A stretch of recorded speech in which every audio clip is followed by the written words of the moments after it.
Hello everyone, thank you so much for joining us this evening and welcome to this online cooperative party event. My name is Monica Lennon. I'm a member of the Scottish Parliament for Central Scotland region and I am joint chair of the Cooperative Party Parliamentary Group at Holyrood in the Scottish Parliament.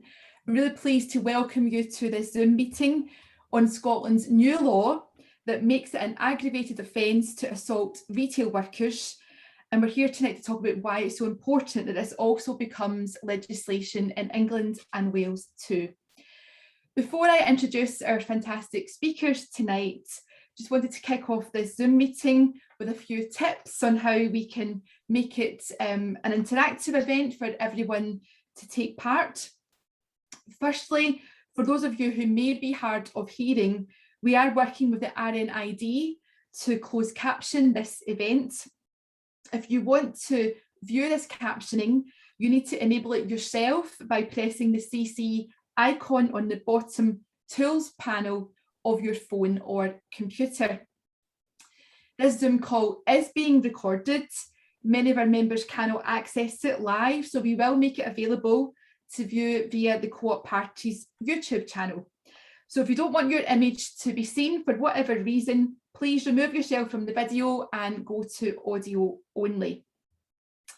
You have been muted, including me at the start, but hopefully that's all going well. You have been muted to make the content of this call clearer by preventing interruptions and any background noise. So only those speaking or asking questions will have sound enabled.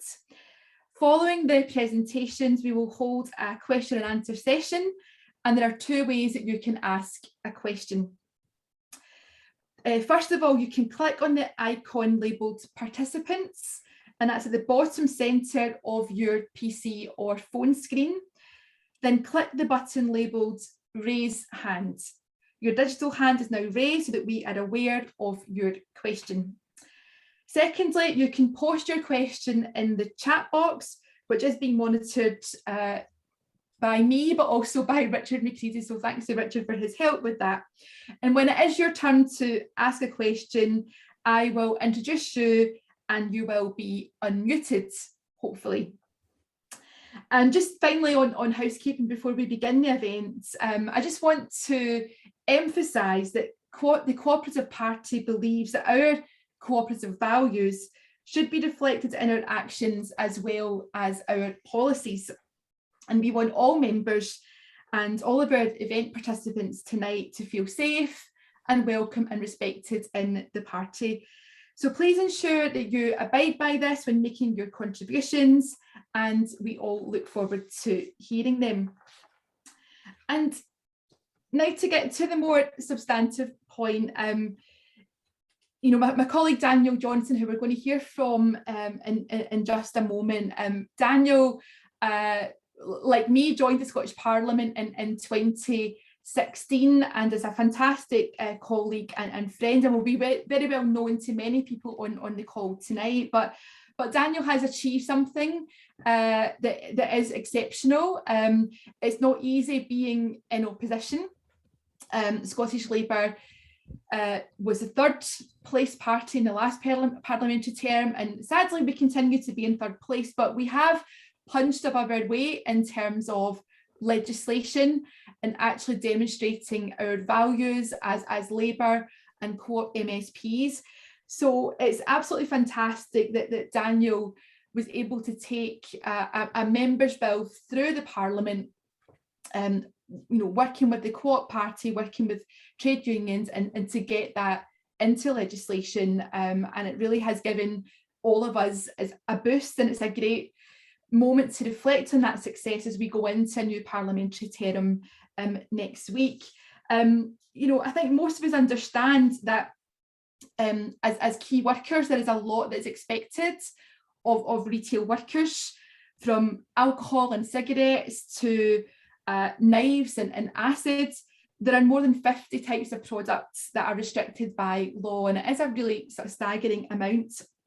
And it's staff on the shop floor who really are on the front line and expected to enforce the law and to enforce regulation, but all too often they pay quite a difficult price for that in terms of violence, threats, both verbal and physical. And as members of Parliament, Daniel and I know what that can mean for those workers, their families, and for communities. So, we've been clear that nobody should face violence at work, and we have a special responsibility to protect those who are responsible for upholding the law.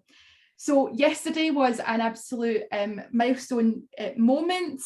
Daniel's law that makes it an aggravated offence to assault retail workers upholding the law in Scotland came into force, and that's certainly worth celebration. And whilst a change in law while we're in opposition is a really great piece of work for the Co-operative Party and indeed all of our partners, cooperative societies like the ScotMid Co-op and the Co-op Group, and really crucially trade unions like USDAW and the GMB, as well as members and cooperatives right across Scotland. We're really delighted about Daniel's key role in that, but we know that we can't stop there. We can't stop in Scotland, and there's more work that needs to be done to make sure we have a law like this in England and Wales as well. And that's why we'll also hear tonight from Norris MP about the UK government's commitment to change and amend legislation through the police crime and sentencing coach bill that's currently at stage 2 in the House of Lords. To make these things happen, it can't be left to MPs and MSPs alone. We need all of you, our members, to make sure it becomes law. And we want you to be really involved and to be really vocal. Listen to Daniel tonight, take some motivation from that and from Alex, and then write to the Chancellor, use social media to make your voice heard and why we need to see this legislation happen in England. So I'm about to introduce Daniel, but as someone who's had experience myself of bringing legislation into Parliament from opposition and getting that approved against all the odds, I know it's a phenomenal amount of work, and it is about changing lives for the better. I'm really proud of the work that I was able to lead on the Period Products Free Provision Scotland Act, and that bill achieved royal assent in January of this year. And to steer legislation through the Parliament in a pandemic isn't easy, but again, we don't achieve these things on our own. So tonight, when I look around the virtual room, I see the movement that we are and the strength that comes from that and the solidarity. So it's been a very difficult time for people in terms of the COVID crisis, politically very challenging, but I think tonight is about taking a moment to celebrate what we're good at and see how we can build on that and get more success, because it really is life-changing. So I now want to introduce Daniel, because rather than me trying to tell you about the bill and what went on in Parliament, then it's better to have Daniel do that himself. So Daniel, I can see you now, that's better. I was worried there for a second. Daniel, over to you.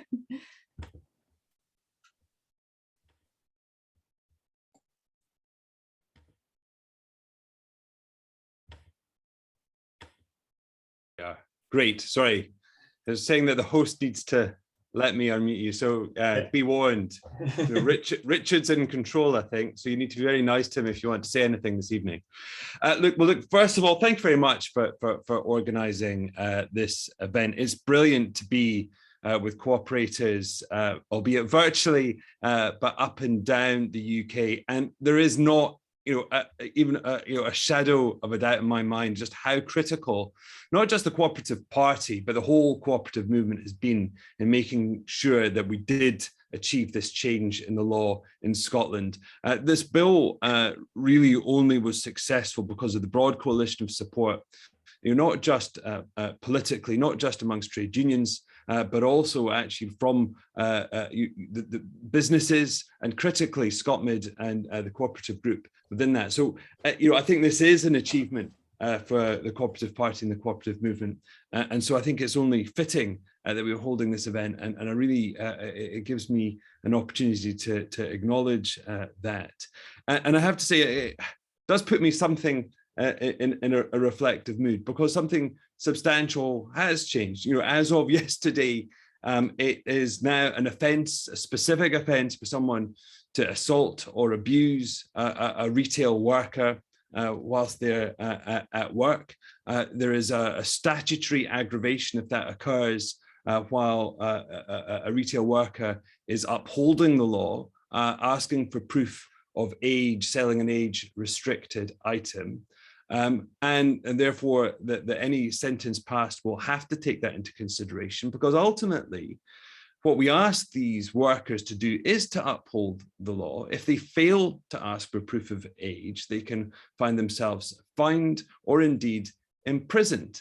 And yet it's that same action that we compel them to undertake, which is the most common trigger for violence and abuse. And I think we do need to have it acknowledged in law that when someone is assaulted or abused whilst at work, that is more serious, because you don't have an option. You have to return to your place of work. You have to return to that place where that trauma occurred. That is a deeply stressful thing that leads to dire mental health consequences for so many people who perform these vital roles in society. And I think it has become clear just how important retail workers are. They are key workers, and it shouldn't have taken the pandemic to underline that. But now that we have been through the last 18 months, I don't think we can afford to continue to overlook the vital role and the vital work that retail workers undertake day in, day out. So it is a sense of achievement I have. It is a long, drawn-out process. We were just going through today. Monica and I were at an away day with our parliamentary colleagues from the Scottish Parliament, and I was outlining, when this all started, and it was the autumn of 2017 that I first had the meeting with the Bill team, so therefore it has taken several years to get to the point where the bill was passed earlier on this year, and therefore and then come into effect just yesterday. And so that level of effort, I think it is a sense of achievement. Ultimately, we are elected to Parliament to pass laws. So passing a law that I drafted, it certainly does give me a personal sense of achievement, but it's also, I think, underlines the sense of achievement that the wider Labour movement should feel. We passed 4 private members' bills is how we described them in the Scottish Parliament. That was more than all the other parties put together. We were legislating to put our values into action.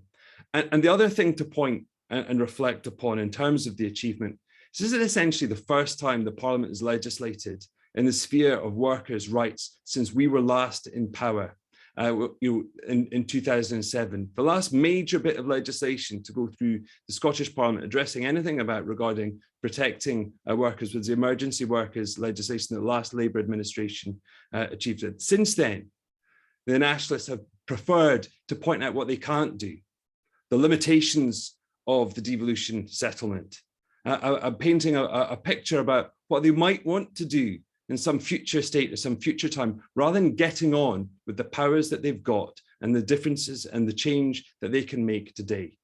And I think ultimately what that makes me reflect is just how unsatisfactory it is being in opposition. And I'm hugely proud of what Labour achieved in the last Parliament, passing those 4 bills, making a difference to women, such as Monica's bill, making a difference to football supporters, which is what James Kelly's bill did, and indeed making a difference to small publicans, which our colleague Neil Bibby's bill achieved, and retail works fine. But that's just 4 bills in an entire Parliament, as opposed to the dozens of bills that the SNP passed, none of which prioritise the values that are important to us. And so while the SNP are very content to posture, very content to talk about the values that they seek to progress, ultimately they do little to actually implement or act on those values. So it's why Labour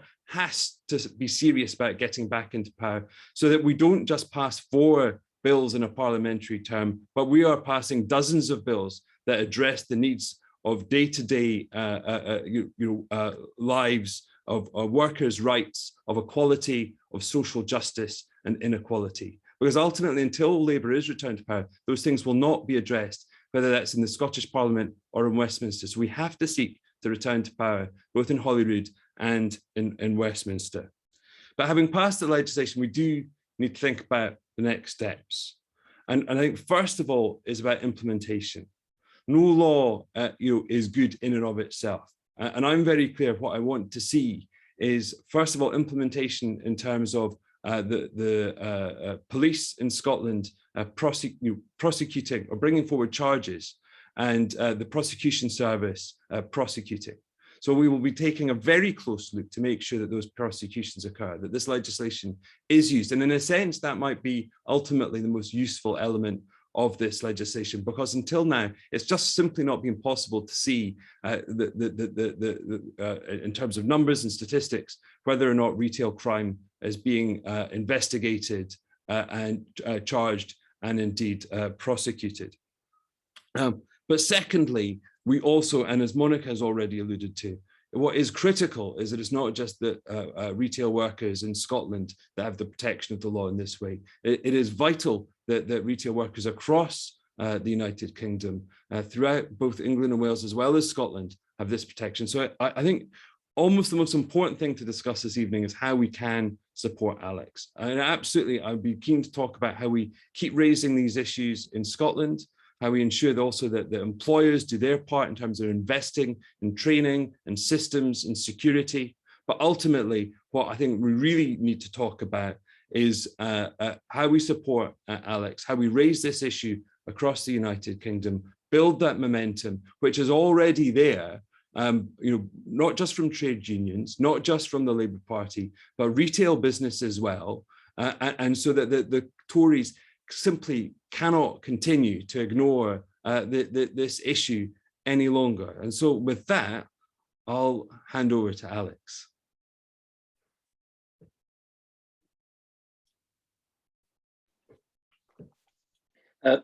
Thanks, Daniel, and thanks everybody for having me. And I hope you're all well, and I wish you a good evening. I know that this has been an extraordinary 18 or so months, and I hope, as I say, we find you as well as possible during these challenging times.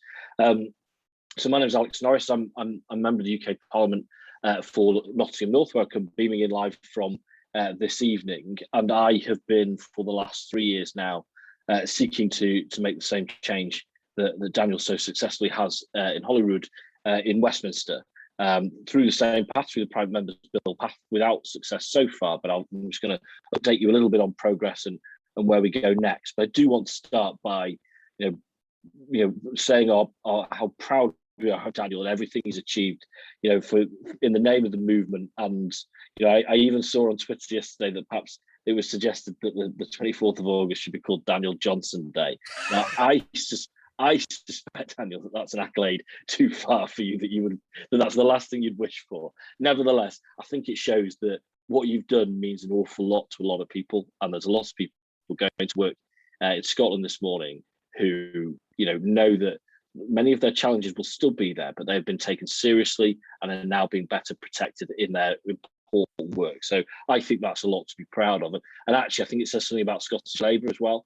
I think, certainly when you ally it to the work you've done, Monica, that there's something about raising issues that are relevant to Scotland, and that being active on those issues are things that are affecting people in an everyday way. And exactly as you say, Daniel, using the powers that are available to you today to make a difference to people's lives today. And I hope that when people look at Scottish Labour, they'll see you doing that. So that's certainly what I think of when I think of you.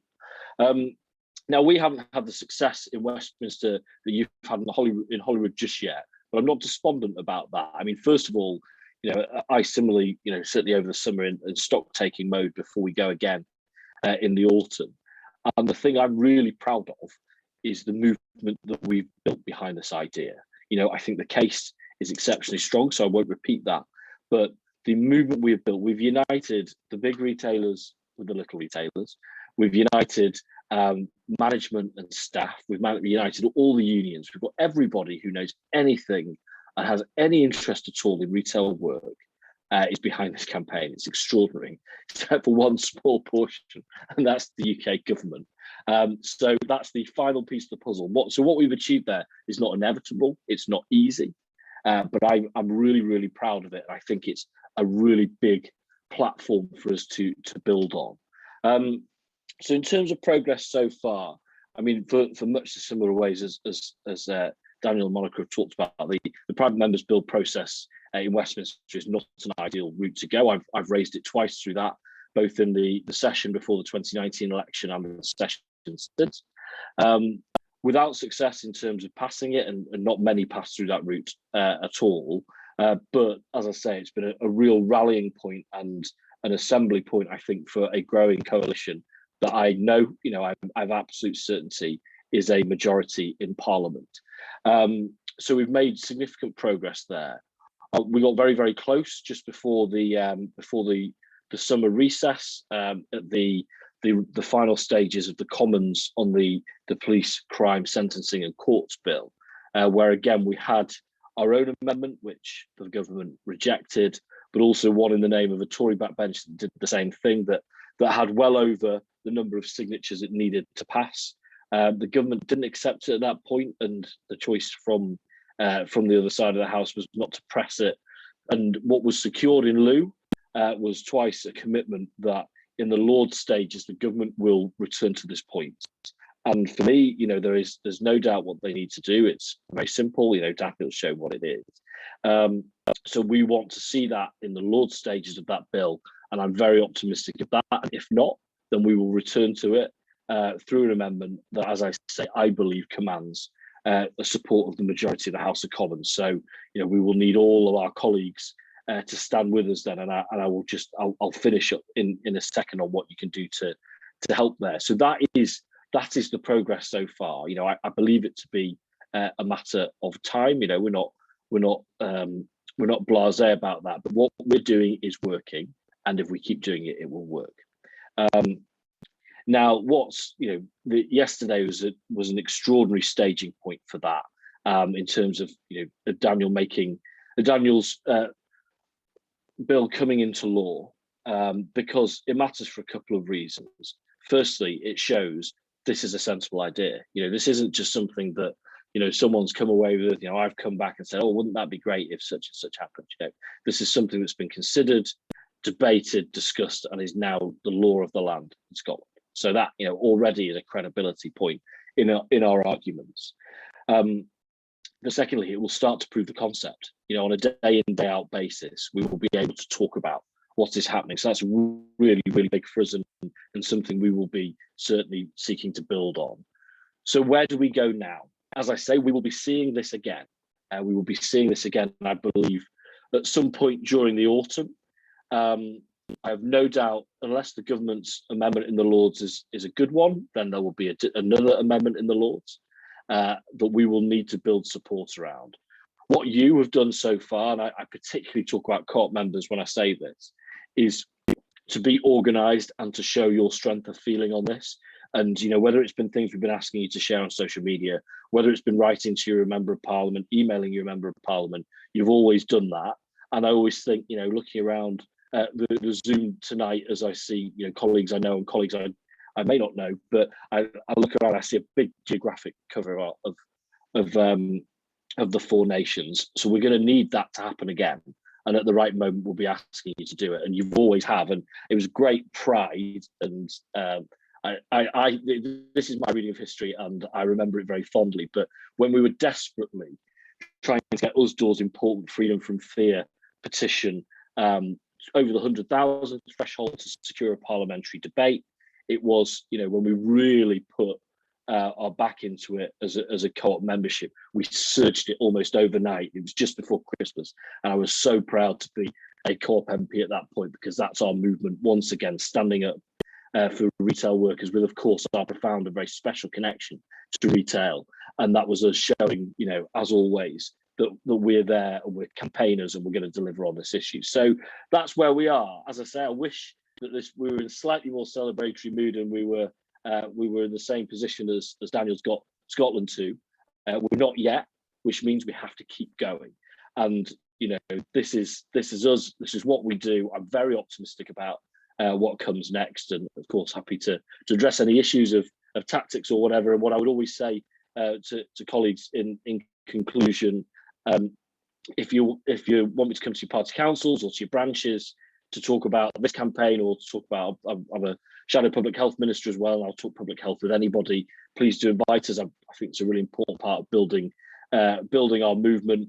I don't really enjoy, as I suspect many don't, all this kind of online things, but it does mean that you can cover a lot of ground and you can bring people together. So we should take advantage of that. So please, if that's of interest, drop us a line, because I would love to come along. So thanks, Monica. Thanks, Daniel.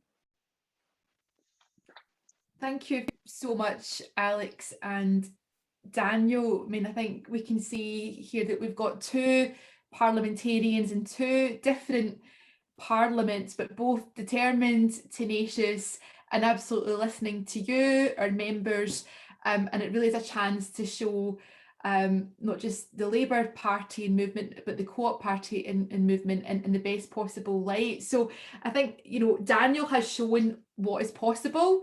And Daniel's been able to persuade and get Scottish Tories on board. And I just wonder, before we go to questions, because there's not too many in the chat right now, but Daniel, is there anything you can say to Alex about the mood of the Scottish Tories on this? Because, if they're being sort of two-faced about it when they're down in Westminster, are there any issues there that you think you could maybe help Alex with, or do we need to put pressure on the Scottish Tories? I think the first thing I might suggest is going to our version of Hansard, the official report, and maybe some judicious clipping of what some of the Conservatives said about my bill when they were voting for it, and repeating that to the colleagues down in Westminster. Certainly the Scottish Conservative MPs are down there, but the rest of them as well. But I mean, look, they can't have it both ways. The Tories love to pretend the party of law and order, but when it comes to essentially protecting people, using the law to do so, they can't turn the other way. And actually, I think one of the things that I did quite a lot, as the bill was passing through, when people, and because I know the arguments which are being made against Alex's bill, and it's the one that I heard a lot too. So, well, the law's already there. We don't need. It's fine. You can use common law assault.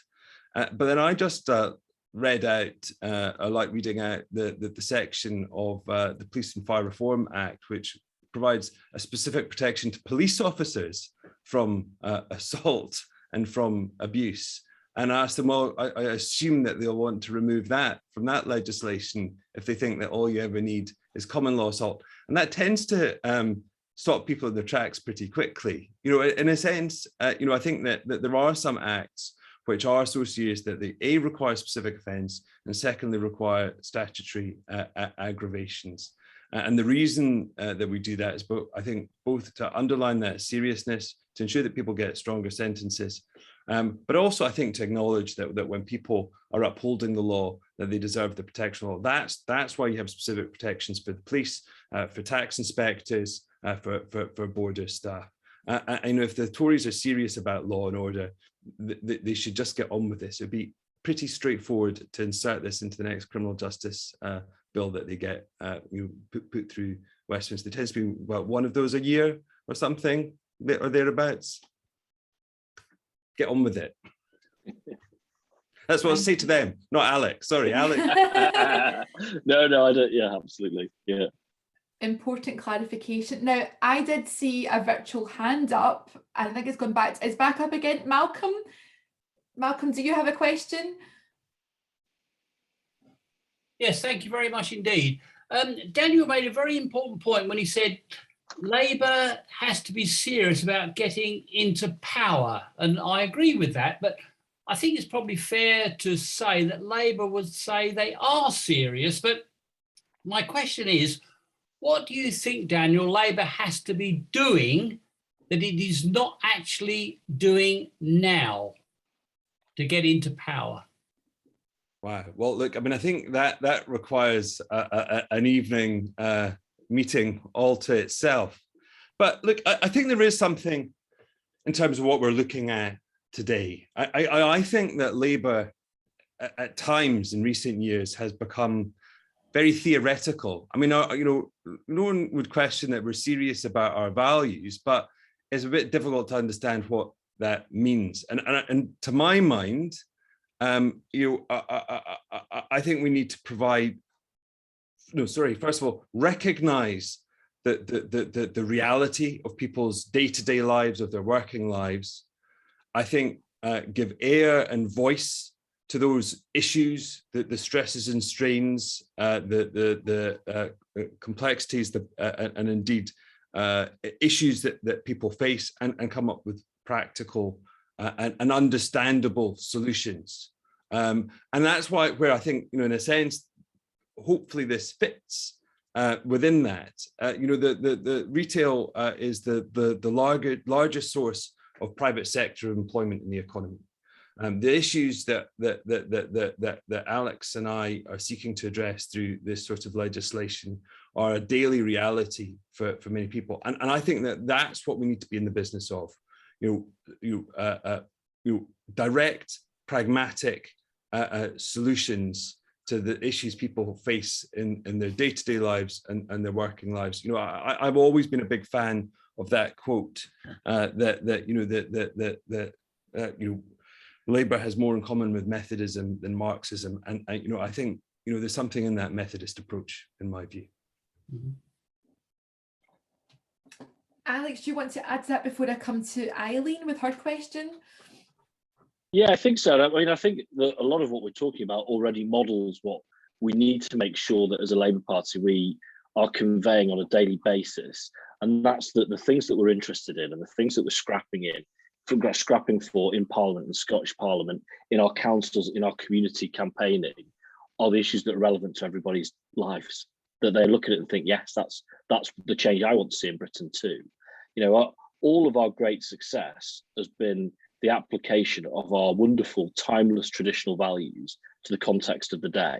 You know, for Clement Attlee in The Shadow of War, where people had pulled together, fought a common foe, and then didn't want to go back to their lives of rampant inequalities. You know, for Wilson, looking at the technologies of the day and the incredible improvements that were capable, that weren't keeping pace in people's daily lives. For Blair, and the way in which the world was changing, and the technological advancement, but increasing globalization, where the benefits weren't shared, and we couldn't even have trains that functioned, or waiting lists, getting your knee done within 18 months. And that to me is so much the case now today, that we've been through this extraordinary period of time that said so much about our communities, where it comes to, you know, who the key workers are. Very, you know, this is what this issue is at the very root, that shop workers are key workers who undertake every day extraordinary public functions that are vital to us, and that everything stops if they stop, and they deserve protections while they do it. And similarly across all of our lives, you know, we started when we went into COVID by saying, oh, well, you know, the virus won't distinguish between your postcode or your job or your age or whatever. We know that's nonsense, actually. We know that what's made you twice as likely to die from COVID was being poor. And, you know, and that it is us applying those timeless values to that context today that will connect us to the British public, to make them think that actually, well, you know what, there's, you know, it is time for change, and that this, not just any change, this change. And I feel very optimistic actually about when we put that. We will have to pull together to do that though, and that perhaps is an issue, Monica, for another day. But that, I believe that's the route forward for us. Yeah, and it'll take a lot of hard work, but we're more than up for that. Eleen, your hand's up. Can I bring you in next? Yes, my internet connection isn't that good, so you're sort of going in and out, so I hope I haven't missed anything. I'm a little bit concerned that you keep talking about, you know, emergency workers, but emergency workers, police, firemen and people are all given specialist training, and the people that they're working for, you know, ensure their safety to some.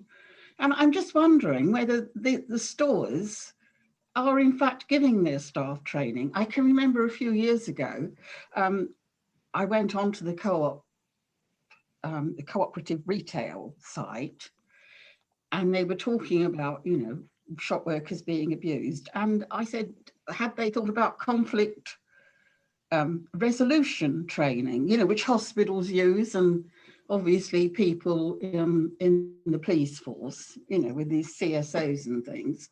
And the reply was, I want to protect my staff. Well, conflict resolution training does help to protect the staff. You know, if you're coming into a relatively, how can I explain it? An atmosphere where you don't feel you're immediately coming up against an enemy.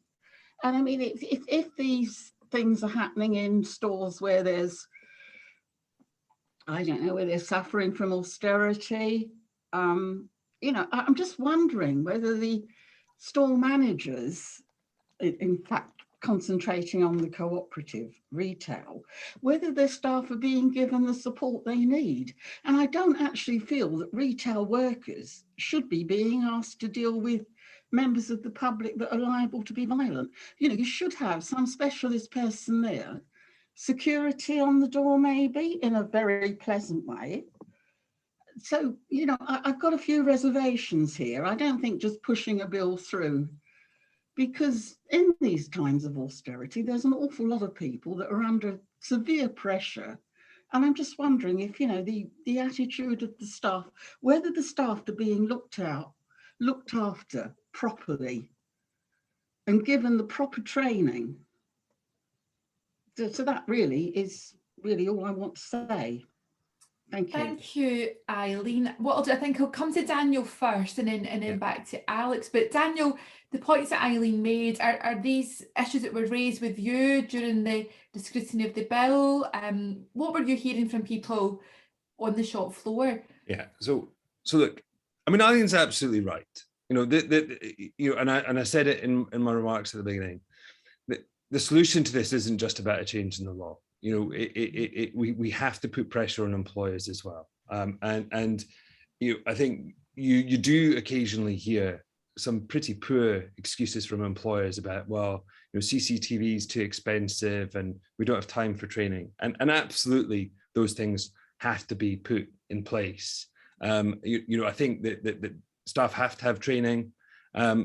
I think you have to have investment in CCTV, and actually I can assure you that the cooperative group is doing that. So I was doing a store visit just on Monday, and they are spending millions of pounds on very sophisticated equipment.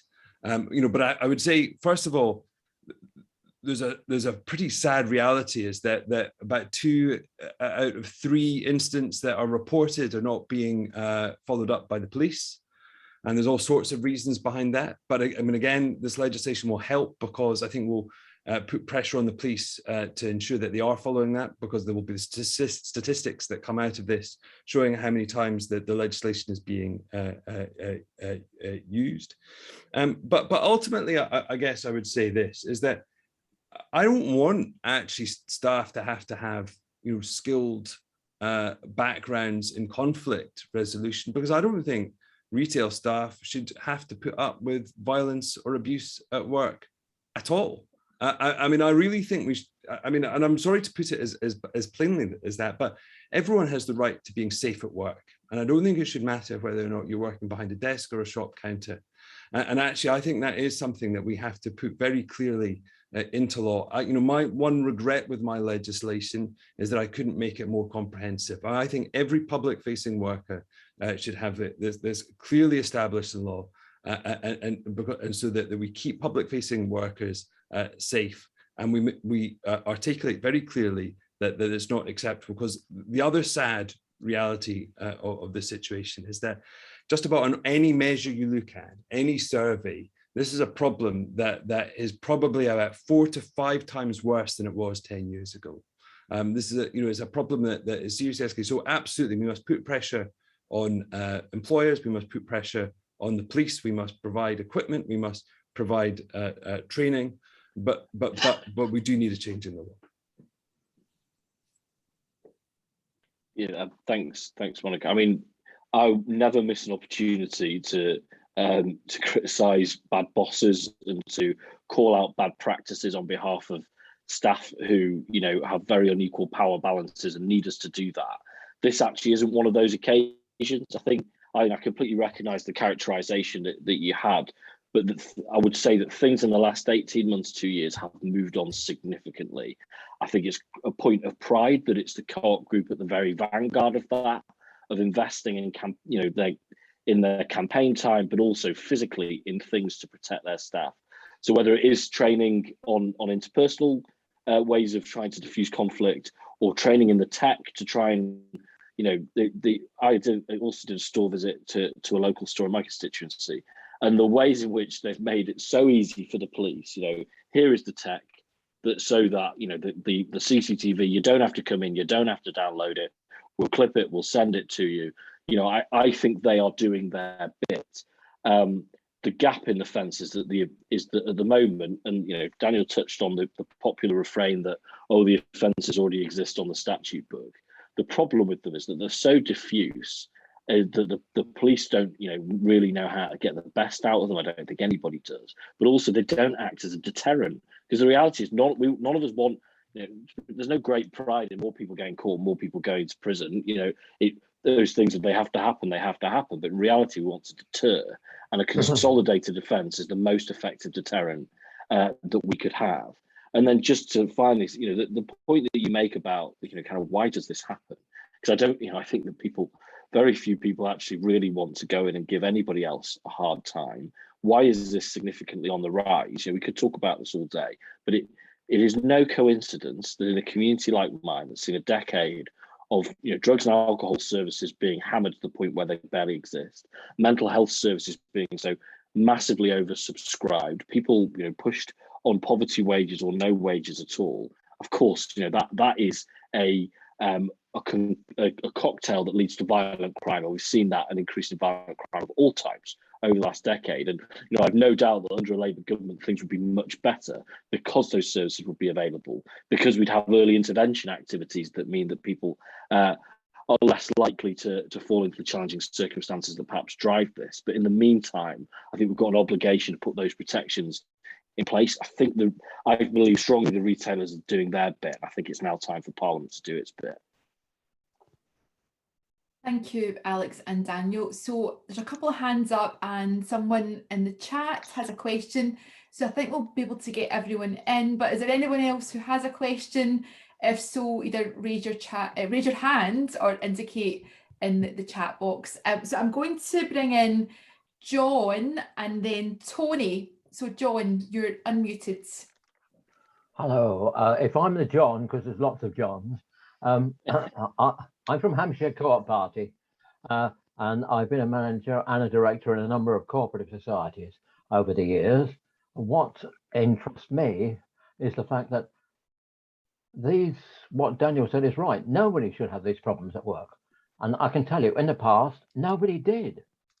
We worked in retail. It never occurred to us that anybody would shout at us or abuse us or be violent towards us. The standard of crime has increased at an unbelievable exponential rate. I'm young enough to remember that when somebody was stabbed in London, it was on the national headlines for days. Somebody's been stabbed in London. It was horrifying.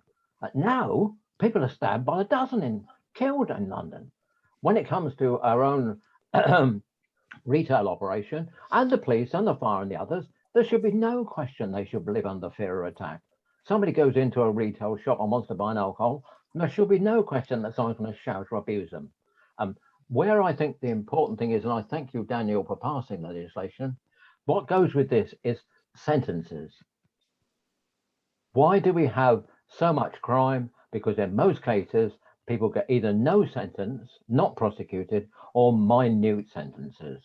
Now, I know it's an extreme, and I won't be popular for saying it, but I ran a course on security, and because it had come up, I rang the Saudi embassy and I said, look, can you tell me, theft in your country, do you still chop people's hands off because that's the law?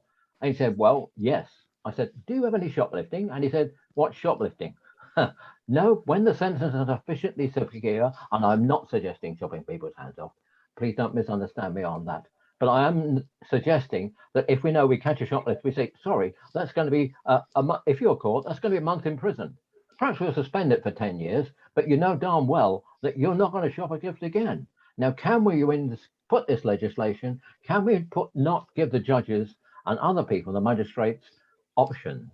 We need to say, if you do this, you will get that sentence. It saves a lot of time, a lot of bother, and I feel confident that we would live in a different world.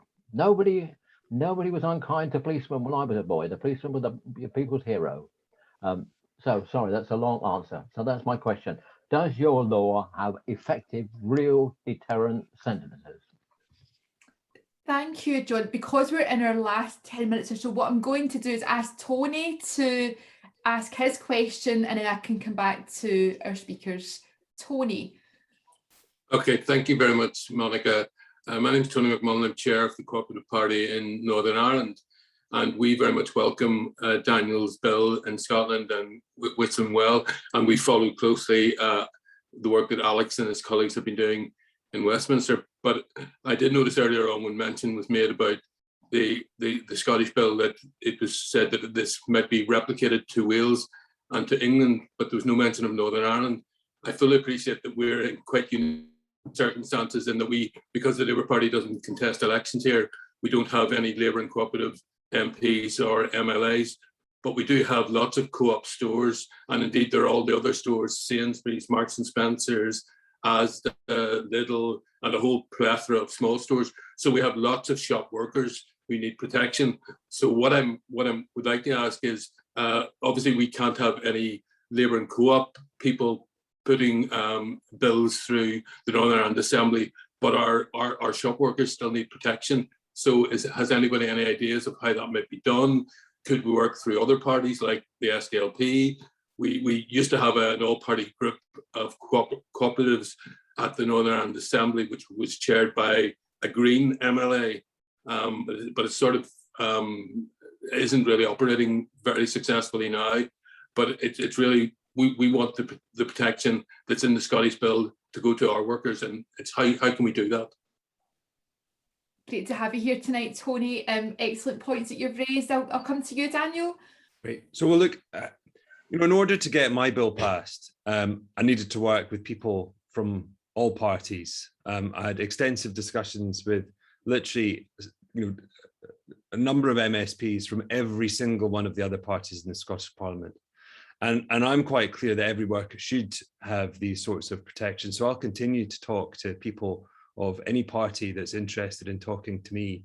So absolutely, I'd be delighted to discuss legislation in the Northern Ireland Assembly with SDLP, MLAs, our sister party, but I'll discuss this with anybody from any party. And actually, I'll just add to what Alex was saying earlier, again, to people here wanting to have meetings, again, virtual meetings do make it very easy. So if you'd like Alex and me to appear as a double act, just say the word and I'll come down, because I come from a retail background. This is what drove me. I ran shops before I came. I worked in I've come from a retailing family. So dealing with this was very much about something that is important to me personally. I understand that the stress of having to eject shoplifters and deal with difficult customers. So it's not something I'm going to kind of just stop being interested in because my bill has passed. So just say the word. I'm very happy to discuss this and how we can take it forward in England or in Northern Ireland. Just to on the previous point, let me be very clear. First of all, is I don't favour chopping off hands for any crime whatsoever.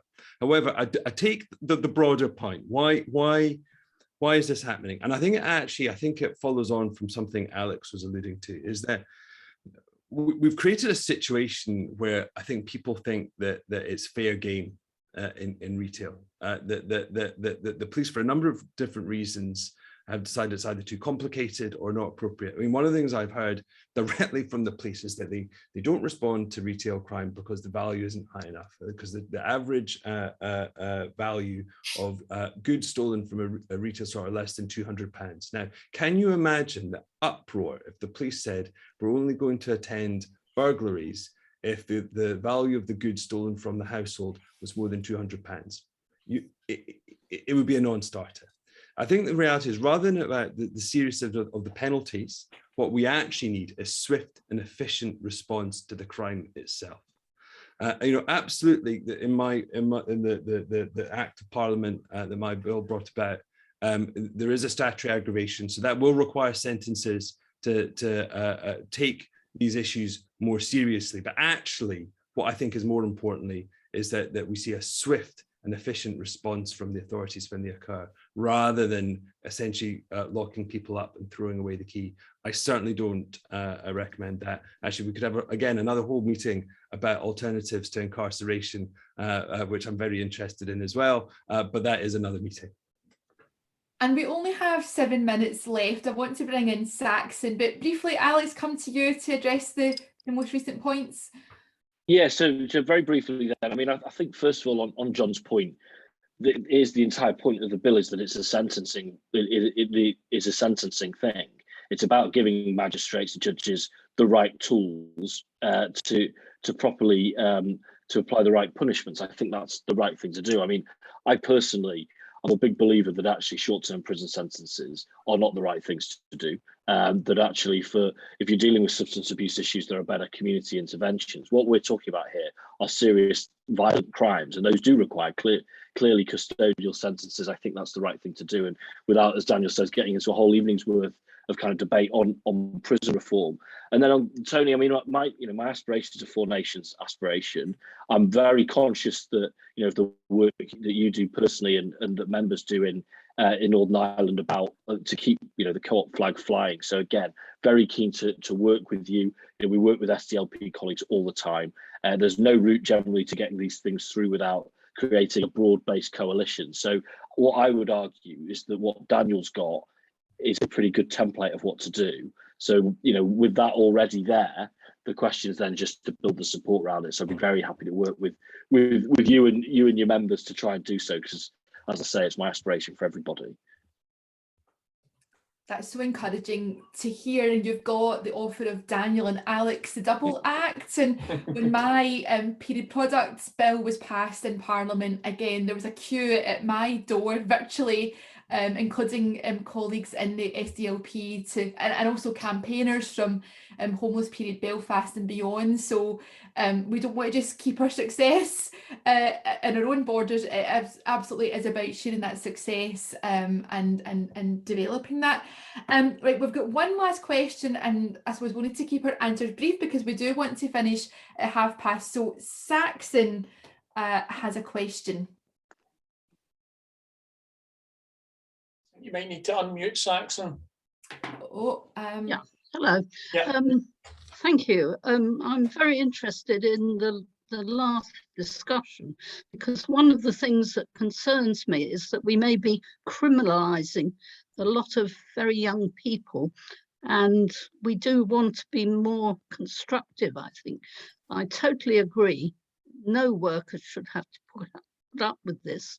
And I think it is important that we work with the cooperative movement. Certainly last time I was in my co-op store last week, there was a shoplifter who the security, because there are security people in our stores, dealt with. But we don't want more and more people serving short sentences which destroy lives. I think we need to be looking at something like restorative justice. I think people do need to be confronted with their actions and what they're doing to people. I think that's a much more effective way of dealing with this problem. I don't in any way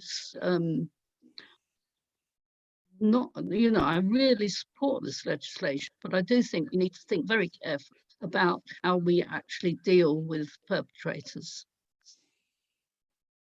Thank you, Saxon. And I think Daniel and Alex have addressed some of that, but it's good to end on a note of positivity about the support for the bill and the campaign. And in case anyone's missed it, Richard had put in the chat box the link to the Co-op Party petition.